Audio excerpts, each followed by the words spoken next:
Well, hello everyone. Thank you for joining me. Today we're talking about something very exciting. I'm always very obsessed with Unearthed Arcana. This is Unearthed Arcana 2021 Draconic Options. And right off the bat, I will say there are a lot of improvements to the Dragonborn. There are big improvements to Kobolds, and a lot more options for Dragonborn players in general, or players that want to play Draconic-themed characters. There's a lot to go into here. There are a lot of references to, gods in the Forgotten Realms, as well as Kryn, that being Dragonlance. That's not necessarily a giant shock to everybody else. These are big changes to Dragonborn and Kobolds. I feel that these are going to be ultimately options for Dragonborn and Kobolds, and not necessarily wipe out what you've seen before for that. That said, very excited about the Kobold options, very excited about the Dragonborn options in this for a lot of specific reasons, which we're going to dive into right now.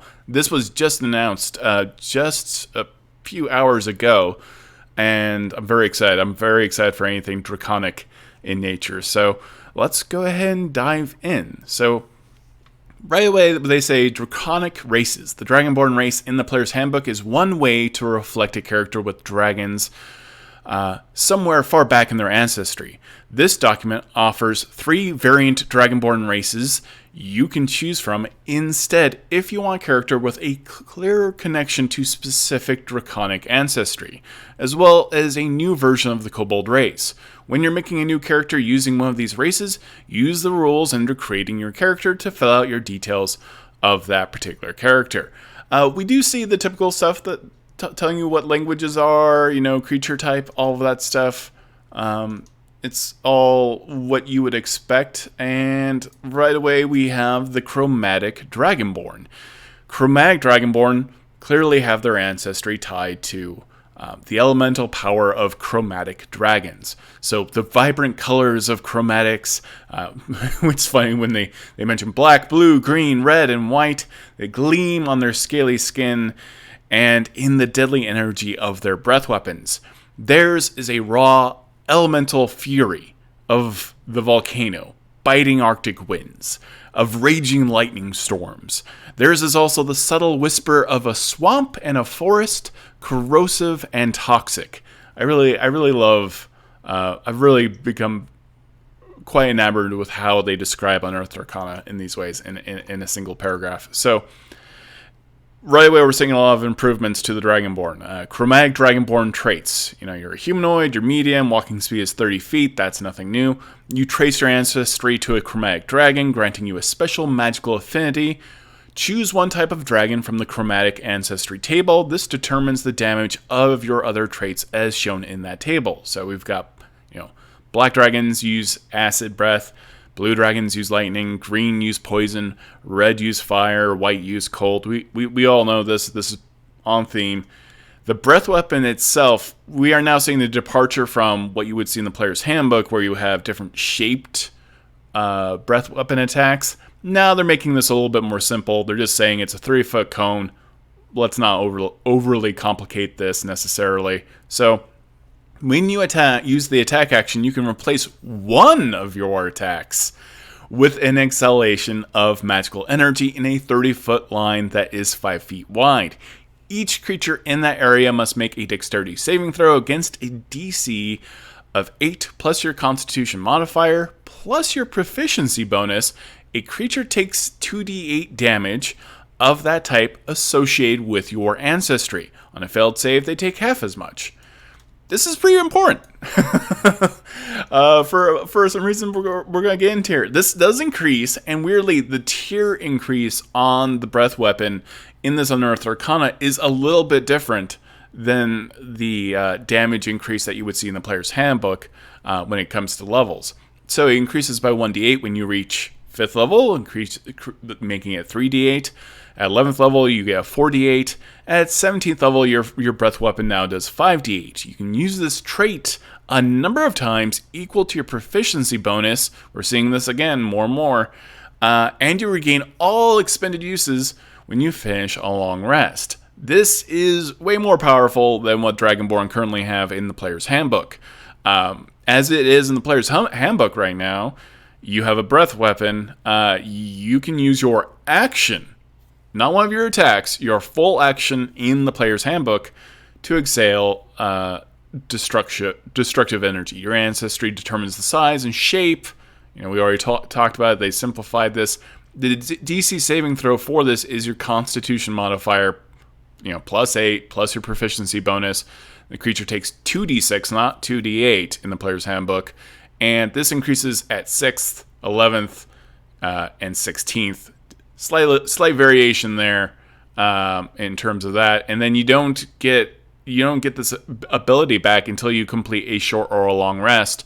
So this is a marked improvement for anyone who wants to play a Dragonborn and also a fighter, a paladin, a ranger, anyone who has multiple attacks. You can use the breath weapon as one of those attacks, and that is just fantastic, because otherwise you're sacrificing way too much to use your breath weapon attack. I just very much love these changes. It makes Dragonborn way more powerful, and it gives you a reason to actually use your breath weapon. It is a huge improvement. Now, on top of this, you have resistance to the damage type associated with your heritage. Starting at 3rd level as an action, you can channel your draconic energies to protect yourself. For 10 minutes, you become immune to the damage type associated with your chromatic ancestry. Once you use this trait, you can't do so until you finish a long rest. Again, this is really great. I really love this. You can, if you are a red Dragonborn who's chromatic and you just get hit by lava or another dragon's breath weapon, you can just say, nope, fire does not hurt me, acid doesn't hurt me, whatever your ancestry is, you can just say, no, I'm resistant. This won't hurt me. For for only once per long rest, but again, it's that theme. I really like this. I feel like every Dragonborn should get one chance to just be consumed with fire or acid or whatever their damage type is, and just say, no, I was born in this. This is what I do. I am a dragon. Of all the things, I should be the one that resists this type of damage. Not only resist it, but be flat out immune. I think I really like this. I think this is what you're looking for if you're playing a Dragonborn character. Yeah. Then we've got this, and yeah, that is a reaction. Correct. Oh, no, wait. As starting at 3rd level as an action, it's not a reaction. So, yeah, you starting at 3rd level as an action, you can channel your draconic energies to protect yourself for 10 minutes. You become immune. That's an interesting choice. Yeah, 10 minutes is great. A reaction might have been fun as well, but full 10 minutes is... So now you're actively making this choice. So maybe your scales are becoming more resistant. You're kind of bringing up your powerful will to be able to be immune to this type of damage for a short amount of time. I that's pretty strong. 10 minutes of just saying, no, fire damage does nothing to me, or acid damage or cold is pretty impressive. So that's fun. I like that. Yeah, I think I would take that over in reaction, frankly, because you're already resistant, so you're probably not going to get taken down necessarily by a fireball or whatever. I mean, you very well may, but still, if you know you're about to attack demons or certain types of creatures, and this allows you to kind of prepare for that eventuality. So let's see. Now we have Metallic Dragonborn, which historically are considered to be good in the D&D multiverse. Dragonborn with metallic ancestry lay claim to unflinching tenacity of the metallic dragons, brass, bronze, copper, gold, silver, whose hues glint on their scales. Theirs is the fire of the hearth and forge, the cold of the high mountain air, the spark of inspiration, the scouring touch of acid that cleanses and purifies. I don't know if I would consider acid to be cleansing or purifying, but okay. Metallic Dragonborn traits. You have the following traits. You are humanoid, you are medium, you have a walking speed of 30 feet. You trace your ancestry to the metallic dragons, granting you a special magical affinity. One type of dragon from the metallic ancestry table. This is the same as chromatic dragons. For brass, we have fire. For bronze, we have lightning. For copper, we have acid. For gold, we have fire as well. And for silver, we have cold. So this is what your ancestry is as a Dragonborn. And this is very reminiscent, again, of Dragonborn and Kryn. So, Breath Weapon. When you take the attack action, you can again replace one of your attacks, one of them, and exhale a magical energy in a 15-foot cone. Each creature in that area must make a dexterity saving throw against a DC equal to 8 plus your constitution modifier plus your proficiency bonus. So this is different if you're a metallic dragon. If you are a chromatic dragon, you have a 30-foot cone that is 5 feet wide. If you are a metallic dragon, you have a 15-foot cone flat. It's interesting. Yeah, sorry, 30-foot line. So yeah, so for the chromatic dragons, I apologize. For the chromatic dragons, they get a 30-foot line that is 5 feet wide. I can see the justification for this. And so we get a 15-foot cone if you are a metallic dragon. So that's an interesting change. So we're still kind of holding on to those two different line types. Interesting. Okay. So this increases at the same variable as we saw before. You can do this as many times as your proficiency bonus. You regain all expended uses after a long rest. This damage increases quite nicely. It's still a 5d8. So, yeah, that's interesting. I like it. Let's see, what else do we have here? So you do have the Draconic Resistance that you would expect. Metallic Breath Weapon. So at 3rd level, you gain a 2nd Breath Weapon. And, this is great. When you take the attack action, you can replace again one of your attacks with an exhalation of magical gas in a 15-foot cone. The save DC for this is 8 plus your constitution modifier and your proficiency bonus. When you use this ability, choose one. Each creature in the area must succeed on a strength saving throw or be pushed 20 feet away from you or be knocked prone. Or each creature in the area must succeed on a constitution saving throw or become incapacitated until the start of your next turn. Once you use your metallic breath weapon, you can't do so again until you finish a long rest. This is nasty. So right away, if you're playing a Dragonborn, you have 2 breath weapon attacks that you can pop off in a fight. Clearly this one doesn't do damage, but knocking someone prone is a pretty huge deal, and being pushed 20 feet back, or you get the option of flat incapacitating someone for not saving against their strength saving throw. This is pretty powerful stuff. So you could lay down this as one of your attacks first, knock someone prone, and then just burn them with your other breath weapon attack. You certainly can't do it as often, but this is pretty strong stuff. It does make it does make metallic dragons pretty terrifying in terms of combat. So so chromatic dragons a little bit tougher. They can become resistant to specific type of elemental damage, but I feel like the metallic dragons are terrifying if you're playing a fighter right out the gate. You're laying down some severe damage.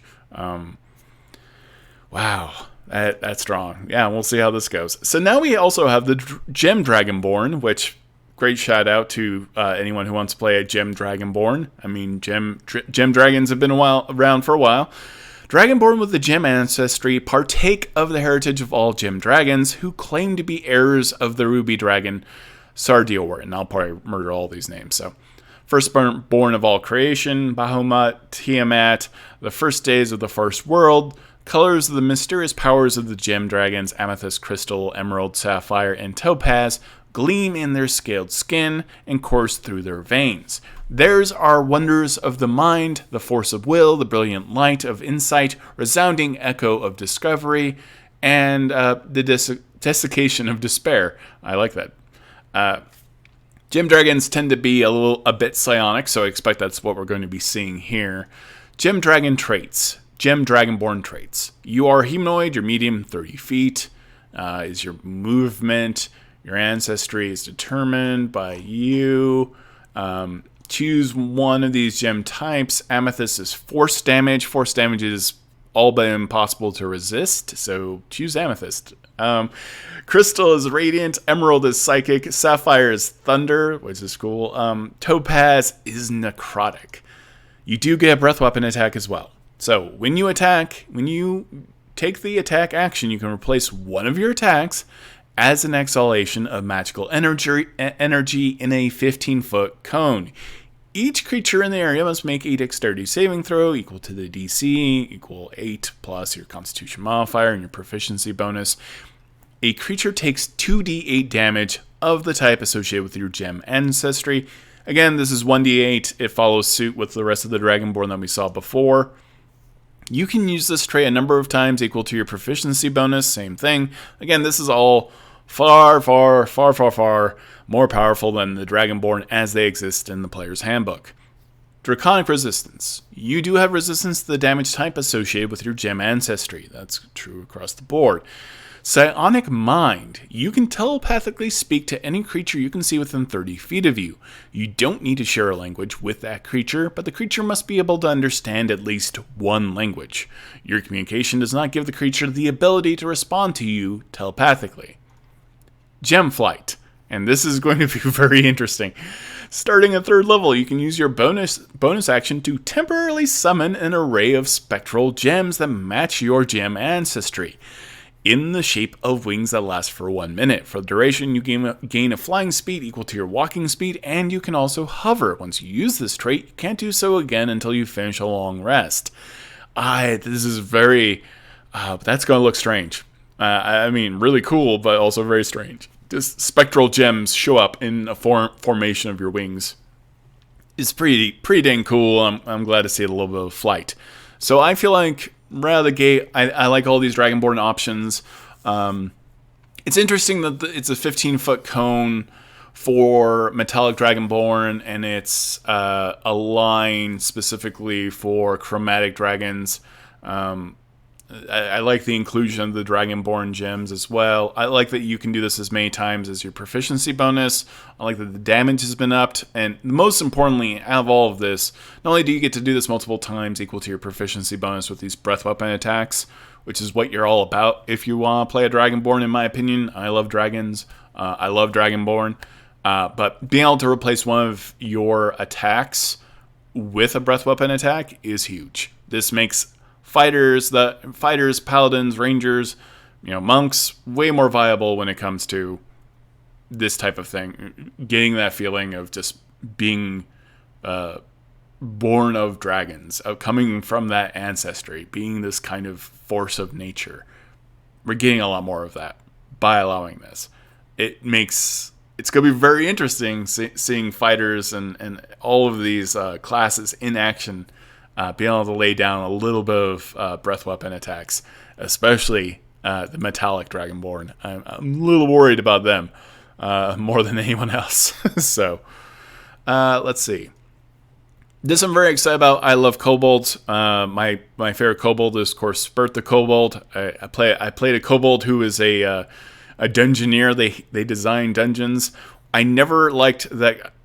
Though I like the thing in the player's handbook about kobolds having kind of pack tactics and giving each other advantage in attacks when they're within 5 feet of each other, of an ally, I think that's great. I never liked the cowering ability. I didn't like the idea that kobolds had to be fearful or scared, or I just don't like the idea like my special ability is that I can act really sad and pathetic and somehow grant a buff to everyone around me.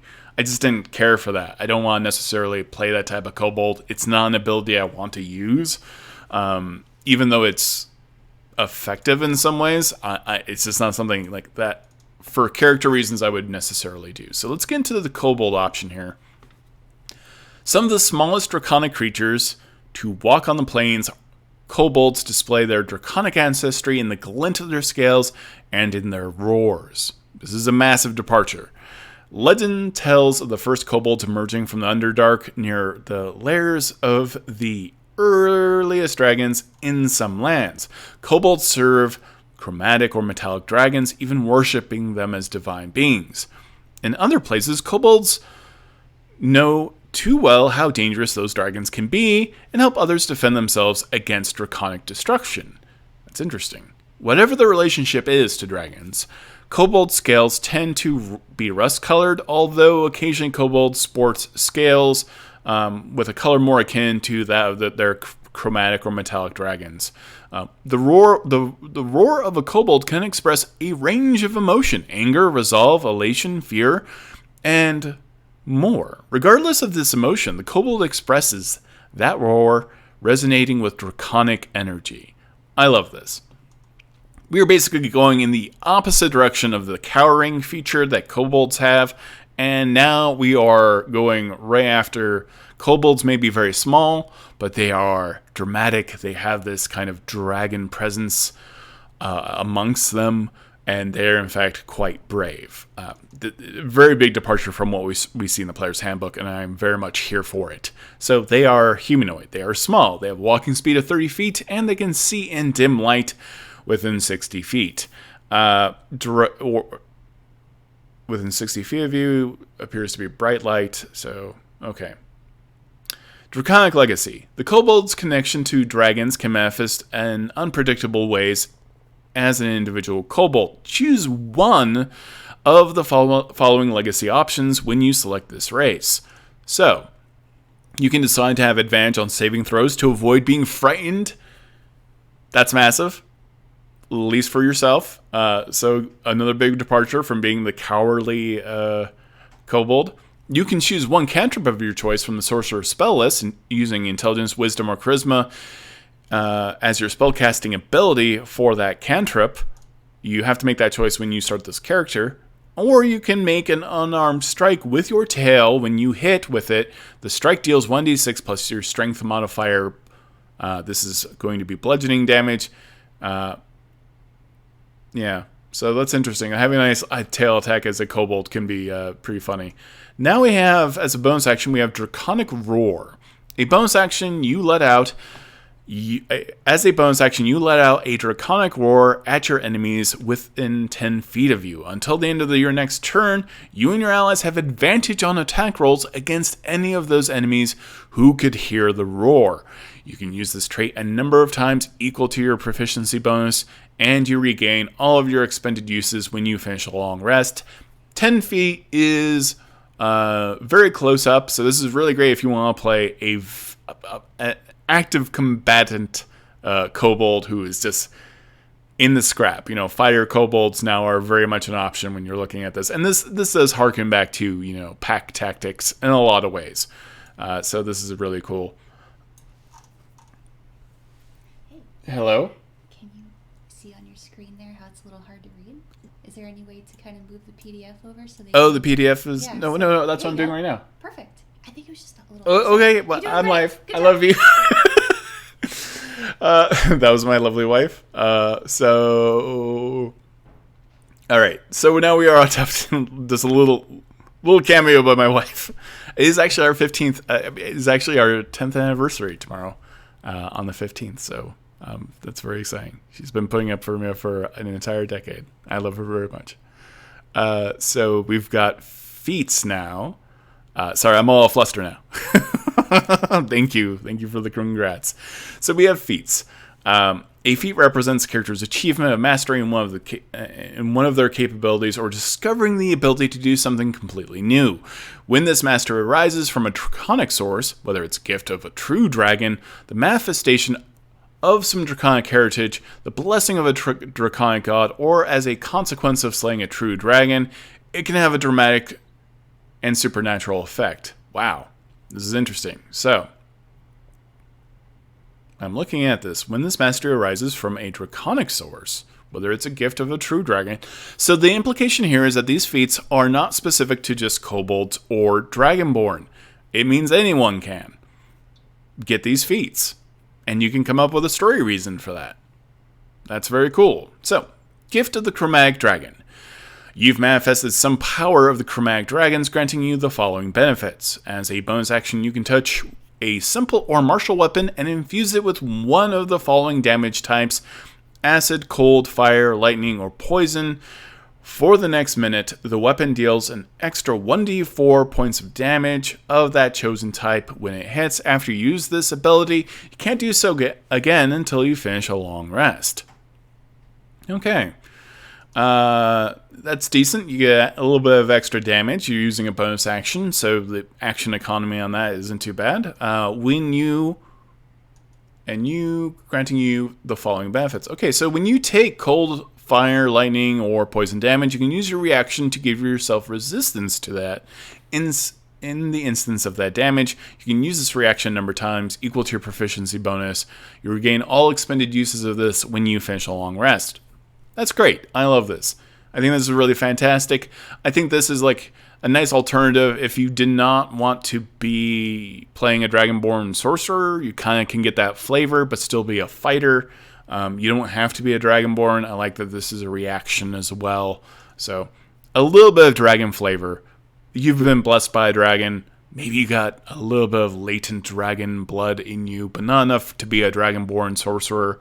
I think this is a great option to add a bit of dragon to any character you want to. So it's very cool. Now we have the Gift of Metallic Dragon. You've manifested some of the power of metallic dragons, granting you the following benefits. You learn the Cure Wounds spell. That's pretty huge. You can cast this spell without expending a spell slot. Once you cast this spell in this way, you can't do so again until you finish a long rest. You can also cast this spell using spell slots that you have. That spell's spellcasting ability is the ability increased by this feat. So this implies that, and I'm not seeing it right here, but like when you're getting this feat, you should be adding this to probably like Intelligence, Wisdom, or Charisma. I don't know. You can manifest Protective Wings as well. That can shield you or others from attacks. When you or another creature you can see within 5 feet of you is hit by an attack roll, you can cause yourself to, as a reaction, manifest spectral wings from your back for a moment. Roll 1d4 and grant a bonus to that target's AC equal to the number rolled against the attack roll, potentially causing it to flat out miss. You can use this reaction a number of times equal to a proficiency bonus that you have, and regain all expended uses when you finish a long rest. This is kind of like a mini shield, and I really like this. I like the idea.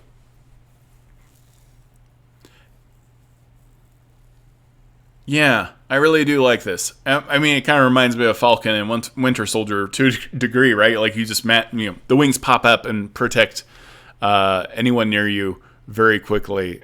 I really like this ability quite a bit. I think it's very evocative.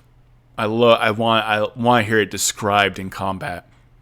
And the fact that anyone can get this is really interesting. Cure Wounds is interesting because this is very effective if you're playing a spellcaster who isn't a cleric, and now you can, I believe, upcast Cure Wounds. So that's really strong stuff. And it's kind of the role of metallic dragons being protectors and healers is very much represented in this feat. This is also a feat that if you are playing a Dragonborn of these types in Unearthed Arcana, this isn't really interfering in any way with any of your previous abilities. There's nothing really conflicting, or like when it comes to like resistance and stuff, because resistance doesn't stack. So this is a pretty strong feat. Let's move on. Sorry, we got a lot to get through. I really love the idea of just having your wings as a shield all the time. I'm pretty enamored with this feat, actually. It's the type of character I would definitely play. So alright, Gift of the Gem Dragon. You manifest the power of Gem Dragons, granting you the following benefits. You increase your Intelligence, Wisdom, or Charisma by 1 to a maximum of 20. I think we needed that description previously in the other feat, but we didn't have it. I'm sure that will be added later. When you take damage from a creature that is within 10 feet of you, you can use your reaction to emanate telekinetic energy. That creature that dealt the damage. 2. You must succeed on a strength saving throw, DC equal to 8 plus your proficiency bonus plus your ability modifier of the score increased by this feat, or take 2d8 force damage and be pushed 10 feet away from you. You can use this reaction a number of times equal to your proficiency bonus, and regain all expended uses when you finish a long rest. This is powerful stuff. If you're a fighter and you've got this feat, and every time someone hits you, up to your proficiency bonus, you can knock them back 10 feet. I mean, this is great. And you're doing force damage. This is, I mean, if you're a fan of, Hellish Rebuke, this is kind of like a mini Hellish Rebuke, only one that's very hard to resist. And can potentially knock someone clean off a cliff. So I find this pretty amusing. So we do have a bunch of spells. And these spells that we are going to be seeing in Unearthed Arcana today all reference either the god of fairy dragons, or Fizzben, who is quote unquote a wizard in Kryn Dragonlance. I don't want to ruin anything if you've not read those books, but let's just say it's a wink and a nod to Dragonlance in a very big way. So it's funny that there's a spell named after Fizzben. I think that's one of the only times. A lot of these are references to gods and stuff like that. So anyways, this section contains new spells for the Dungeon Master that they may add to the campaign, making them available to players and monsters as well. Oh yeah, I know, I'm moving things around. Sorry, I should really be looking at the screen to make sure I stop doing that. So, let's go ahead and get into it. We've got Draconic Transformation.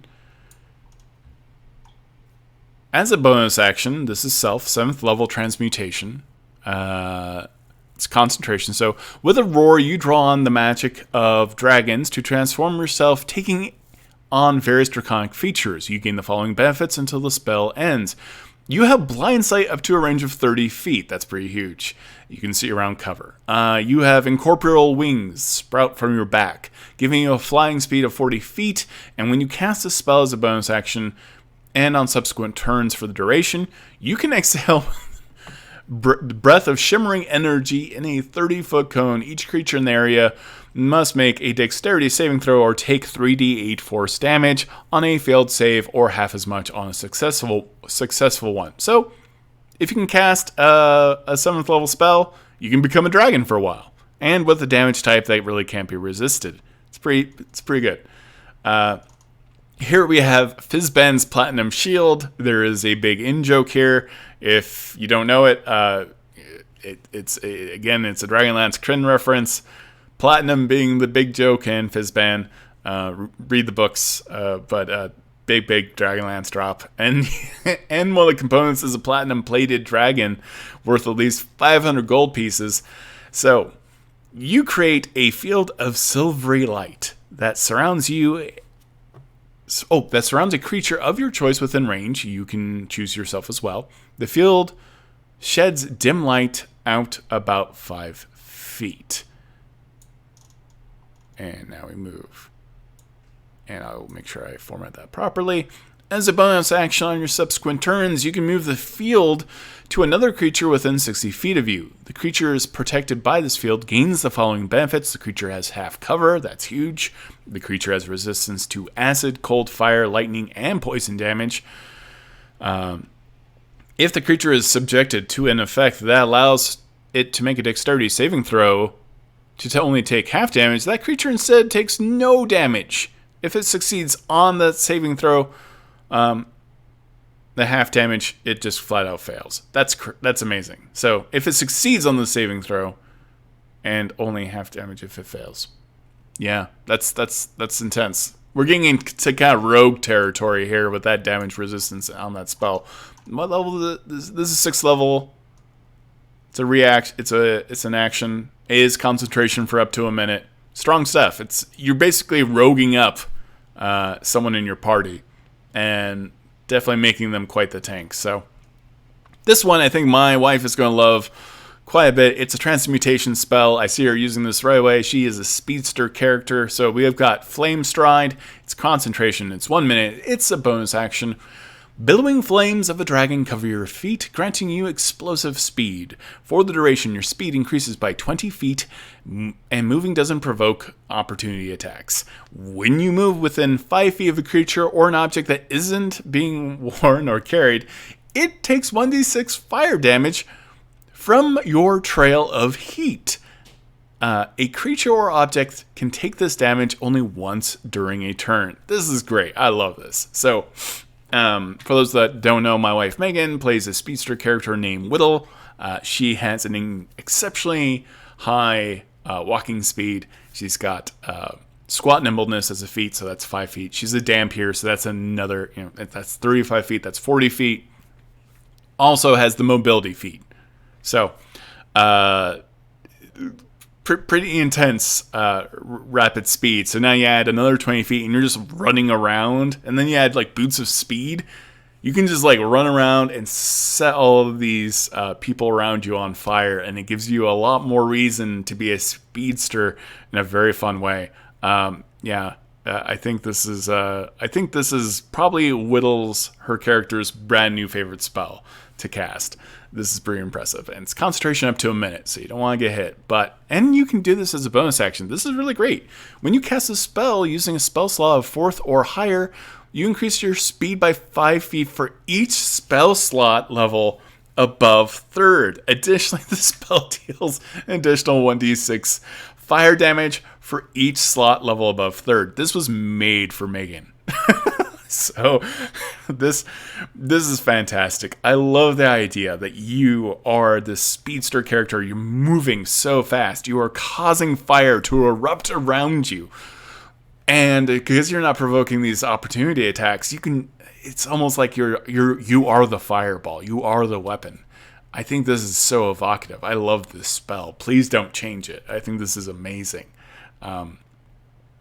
God, wow, 5 feet per spell slot level. How can you not want to just upcast this and be the Flash, be Quicksilver, and do fire damage on top of everything else? That's really fun. I really, really, really, really like this. So, next we have Icing Death's Frost. This is a 2nd level evocation. It's 1 action. A burst of icy cold energy emanates from you in a 30-foot cone. Each creature in that area must make a Constitution saving throw. On a failed save, a creature takes 3d8 cold damage and is covered in ice for 1 minute or until a creature uses its action to break the ice off itself or another creature. The creature covered in the ice, its speed is reduced to 0 on a successful saving throw. A creature takes half as much damage and is not affected by this. This is really cool. This is like a damage-dealing web spell. I like this quite a bit. This is really cool. You can even upcast this to increase the cold damage as well. I mean, this is very Mortal Kombat. 2nd level is relatively low. I mean, you're affecting only one creature. Well, no, this is self 15-foot cone. Yeah, so this is a bit odd here. For this particular spell, because it does say that the range is a 15-foot cone. However, in the description of it, it says a 30-foot cone. So I'm sure that's something that they're going to correct later on. I don't know if they're going to stick with 15 feet or 30 feet. I think 30 feet's pretty big. And for all those creatures to fail a saving throw is pretty rough. For them to be covered in ice and take damage on top of that. So we'll see how that goes. Maybe it's 30, maybe it's 15. I'm sure that'll get corrected later. We got Nathair's Mischief. We've got Nathair's Mischief. You have, as an action, you have a range of 60 feet. It's concentration up to a minute. You fill a 20-foot cube centered on a point you choose within the range with Fey or Draconic magic. You roll on the Mischievous Surge table. This is very evocative of Wild Magic back in 2nd edition. So you roll on the Mischievous Surge table. Again, this is a reference to Nathair, is a reference to the god of fairy dragons. So this is very much a Fey energy type of spell. At the start of each of your turns, you can move the cube up to 10 feet and re-roll on this table. So this is what happens. The smell of apple pie fills the air, and each creature in the cube must succeed on a wisdom saving throw or become charmed by you until the start of your next turn. A bouquet of flowers appears all around you, and each creature in that cube must succeed on a dexterity saving throw or be blinded until the start of your next turn as the flowers spray water in their faces. Okay.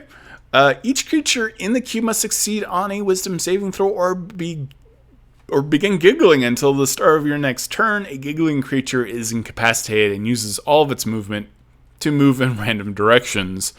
And number 4, drops of molasses appear and hover in the cube, turning it into difficult terrain until the start of your next turn. This is charming. Yeah, this is only a 2nd level illusion. I kind of love this. This is pure chaos, so I am very amused. Yeah. All right. We've already talked about Frost. I don't know how to pronounce this, the Psychic Lance. That is a reference to a very old dragon in D&D. You unleash, this is a 4th level enchantment, the Psychic Lance. You unleash a shimmering lance of psychic power from your forehead at a creature that, I feel like this is a Dragonlance reference in some way as well, but it's not. This dragon, I believe, is from the Forgotten Realms. A lance of psychic power from your forehead at a creature that you can see within range. Alternately, you can utter, cue for dramatic movement, the creature's name. If the named target is within range, it gains no benefit from cover or invisibility as the lance homes in on it. If that named target isn't within range, the lance dissipates. The spell slot is not expended. However, the target must succeed on an intelligence saving throw or take 10d6 psychic damage and be incapacitated until the start of its next turn. You can upcast that as well, increasing the damage. That's strong stuff. So we've got Summon Draconic Spirit. This is a 5th level conjuration. It's concentration up to an hour. You effectively just summon a dragon. You call forth a Draconic Spirit. It manifests in an unoccupied space that you can see within range. This corporeal form uses the Draconic Spirit stat block, which they provide in the spell. When you cast the spell, choose a family of dragon, whether it's chromatic, gem, or metallic. That creature resembles a dragon of the chosen family, which is determined by certain traits in its stat block. So, if this creature gets reduced to 0, it of course disappears. The creature is an ally to you and your companions. In combat, that creature shares your initiative count, but takes its turn immediately after yours. It does obey your verbal commands. No action required by you, so don't worry about that. At higher levels, when you cast this spell, in 6th level or higher, you use the higher level wherever the spell's level appears in the stat block. This is one of those scalable monsters, one of these scalable conjuration spells, which I love, which makes being a conjurer way more effective, way more fun now. So having these kind of creatures, whether it's also like beasts as well, that scale with your level, make sure everything feels fair. So we do have, these are your resistances. Nothing surprising here. You're effectively summoning a dragon. They are all immune to like being charmed, frightened, poisons. They have blind sight. They have dark vision. They have okay passive perception. Their proficiency bonus is equal to your bonus. Shared resistances. When you summon this dragon, you choose one of its damage resistances. You have resistance to that damage type as well. It has a multiple attack. You can use its breath weapon. It's got bite and claw. The breath weapon is multicolored in energy. It's a 30-foot cone. Each creature must make a dexterity saving throw, etc. So this is I think this is really fun. It's different than an illusory dragon. You're really conjuring an actual creature. It's very strong. It's got hit points that scale with the level that you cast it. It's I gotta tell you, a Draconic Spirit is probably a very, very big distraction. So a lot of content in this Unearthed Arcana. I only have a few minutes left. I can't believe I got all the way through it. This is one of my favorite Unearthed Arcana to see in a while. I'm really, really super happy with how they've treated Dragonborn and Kobolds. I think this is a marked improvement. I don't know how all of you feel. I'm much happier with Kobolds now. I'm glad that now they are actually brave rather than cowardly. I think that's fantastic. I like having these 3 different Dragonborn options in terms of your ancestry. I feel like this is very tied to Kryn, and the lore there to some degree, though. If you're familiar with Draconians, they actually were initially exclusively metallic in origin, but evil because of evil wizards, and they were born from like dragon eggs.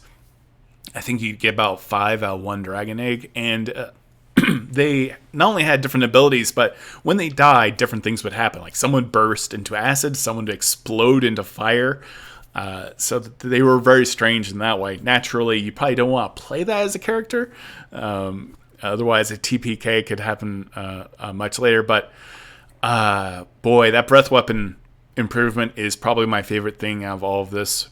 It makes being a combat-heavy Dragonborn worth it.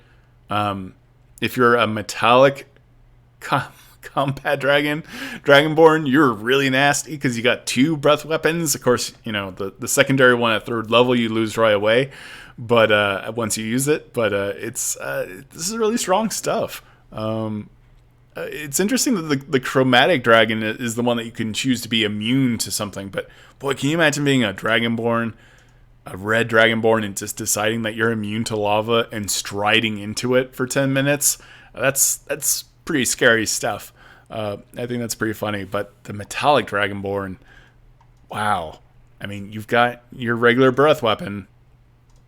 You get back with your proficiency bonus, so you got multiple uses of it.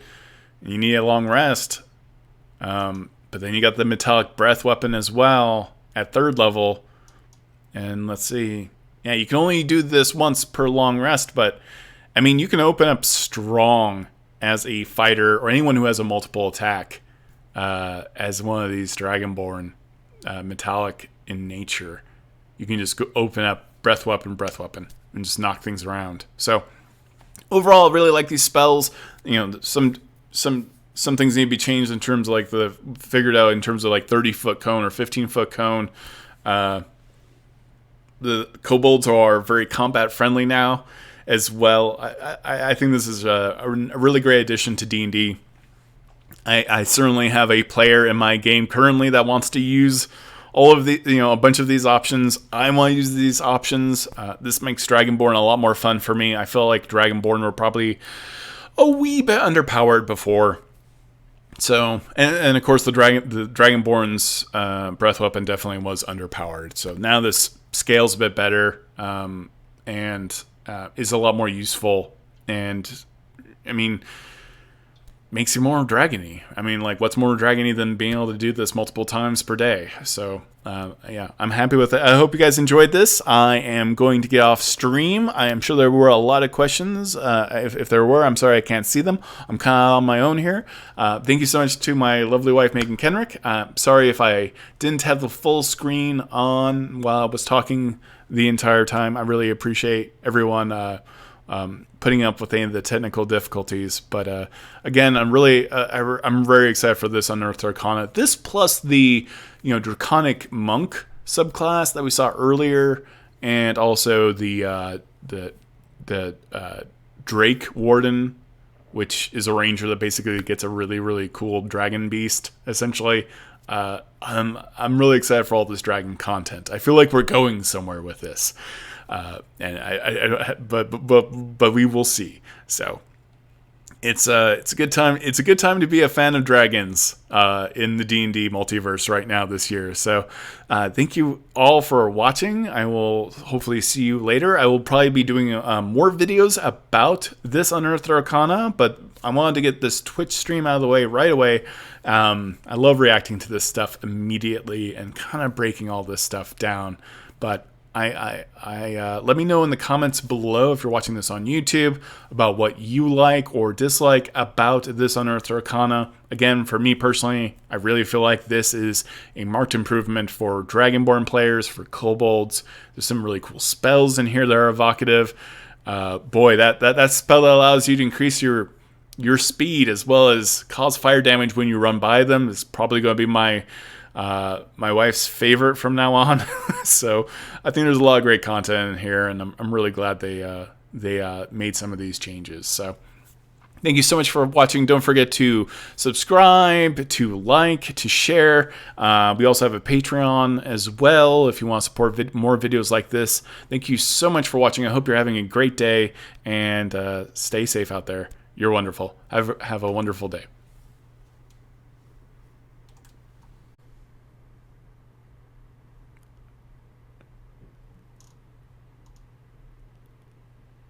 Did